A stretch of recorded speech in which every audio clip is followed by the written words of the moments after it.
Welcome back to our channel. So today in this video we are going to discuss about how to set disposable virtual cards and merchant lock cards in Revolut.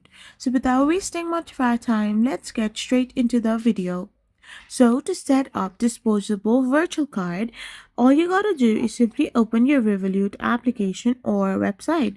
So once you open your Revolut application or website, now you need to go to the cards section in the Revolut site and then tap on add card. Once you have added the card, you need to select the disposable option. For a merchant lock card, create a new virtual card and then use the merchant blocking feature in the card settings to lock it to a specific merchant. You can create a new virtual card by following the same steps as above, like given as we discussed before. So you need to go to the settings for that specific virtual card, look for an option to lock or block a merchant, enter the merchant's name to the lock the card to the specific vendor.